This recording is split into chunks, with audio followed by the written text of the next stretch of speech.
everyone. Thank you for joining me. Thank you to those who are joining us in consciousness. And hello to those of you who are listening to the recording. A very warm welcome. It's lovely to be here with you. Today we're continuing our study of the Government of Eden, and we're on to part 3. And I'll be contemplating today extracts from chapter 5. And that chapter is called When We Judge by Appearances. But before I start our readings, shall we join together in a brief meditation? I invite you to close your eyes with me now and just be still. At the end of the meditation, I'll say thank you, and then we'll start with the readings. Okay, let's be still.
Thank you.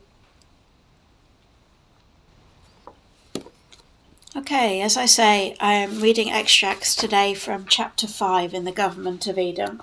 And I'm going to start partway through the chapter from the section with the title, Overcome the World of Appearances. Now again, according to appearances and according to human belief, there are properties there, unlike the nature of good or God. There's no use in denying that, so far as the human picture is concerned, because there it is. But we are not dealing with appearances, because the nature of our treatment is, judge not after appearances, judge righteous judgment. If you judge after appearances, you will be mixed up in the powers of this world, and you will not overcome this world. The kingdom of heaven on earth means the attaining of that spiritual consciousness in which you do not judge by human standards or physical standards. You don't judge health by conditions of the body. You don't judge wealth by the amount of dollars, but by the attainment of freedom from concern about the body and the purse. Therein is spiritual freedom. Freedom, spiritual freedom, is freedom from concern about the world. The achievement of that freedom, the achievement of that spiritual consciousness which results in that freedom, comes to us through the consciousness of those who, in some measure, have attained freedom from concern for this world, what the Master called overcoming this world. I have overcome this world. Yet he still ate, he still drank, he still walked the earth, and he still wore clothes. But he says, I have overcome the world. I have overcome my concern for this world. And what enabled him to do it was the point upon which the unfoldment of the infinite way is based.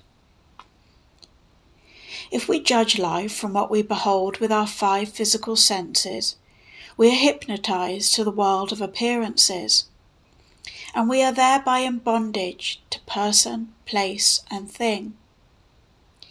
As we become unhypnotized or dehypnotized, so that we do not look at the world as it appears to be, we find an entirely different situation. Okay, let's be still again for a few moments.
Thank you. Continuing on slightly further in this chapter, Joel gives an illustration. I remember so well a woman coming to my office in California in great tears and self-righteous horror because her husband was an alcoholic. And that would have been all right if it was only his business. But he had gotten to the place where he wouldn't work, and she had to go to work. And not only did she have to work, but she had to give him her money to buy the alcohol. And that to her was going a little bit too far. But there it was, and there he was at home, and the only day that he got out of bed was on her payday. That is when he went down to the store to buy some whiskey. She was fed up with it, and now I guess she got spiritual too, and wanted to know what I could do about it spiritually. And as I sat there talking to her, I said, "You know something? It comes to me that your husband isn't an alcoholic at all. It's you. and you've almost got me being one." "I don't know what you mean." "Well," I said, "you seem to be more afraid of alcohol than your husband." She looked at me and said, "Well, I am. I see what it's doing." I said, "He doesn't think it's terrible. He likes it." A difference of opinion there. "Yes," I said, "you believe alcohol is bad, don't you?" "I certainly do. And yet the basis of our work is that there's neither good nor evil. What are we going to do with that?" I said. "Let me put it this way. Suppose your husband wanted that money to buy Coca-Cola. Would you object?" "No, I'd gladly go to work, and he could have all the Coca-Cola he wanted." "Well then, Coca-Cola is good, but alcohol is evil. So there we are back with Adam and Eve." "Now," I said, "your husband thinks it's good, and you think it's evil. Now you're deadlocked. And I guess that's the way you're going to stay for a while, unless you can see what I see. That Coca-Cola isn't good, and whiskey isn't bad. That there's no power in either one, if all power is in God." "Now," I said, "that's the way I see it. God is the infinite all-power, and besides God, there is no power for good or for evil." "What does that mean? What am I supposed to do?" "Well, you go right home and you tell your husband you've made a terrible mistake, that you don't think that whiskey is so terrible after all. He can have all he wants of it." Oh no, that was going too far. But then she went outside, sat in my outer office a little while, and came back later and said, "Well, I'm not getting anywhere this way. I can't do worse that way, so I'm going to do it, but it's very difficult. Try it, see." So she went home, and she waited for the proper time, and when her husband wanted whiskey, she said, "Oh yes, sure, here it is." He looked at her, but he made no comment. A few days later he came to her and said, "You know, there's no use drinking this stuff. They're just making wartime whiskey again. It has no power." And that's how he was ultimately freed. He couldn't drink it anymore. It just didn't give him the kick. And gradually he saw what he'd been doing. Okay, shall we be still again for a few moments?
Thank you.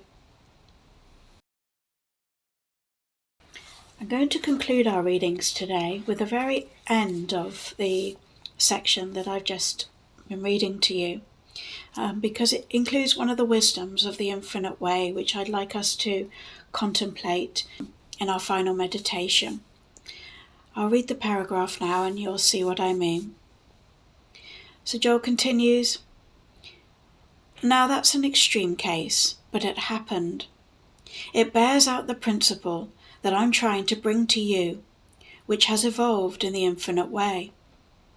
The principle is that there is neither good nor evil in any creature or form. All that is good is in the invisible. All power, rather, is in the invisible, acting through the visible."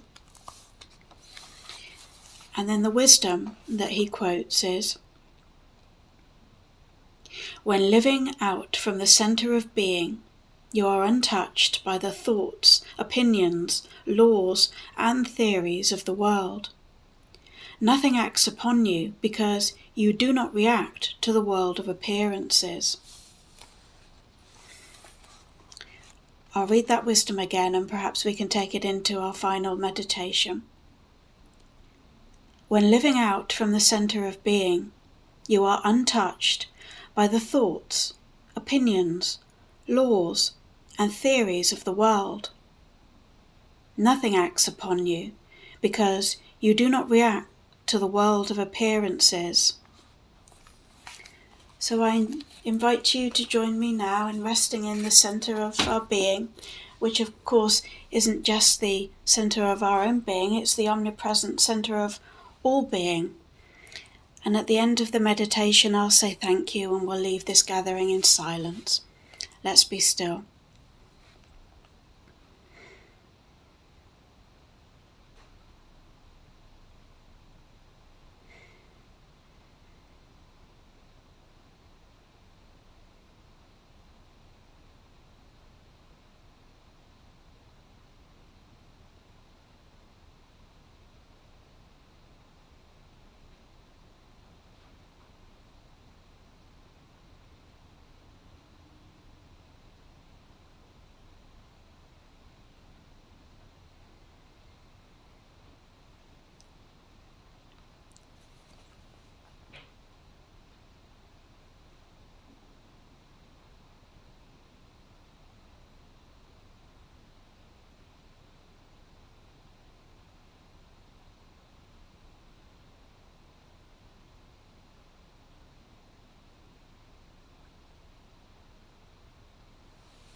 Thank you.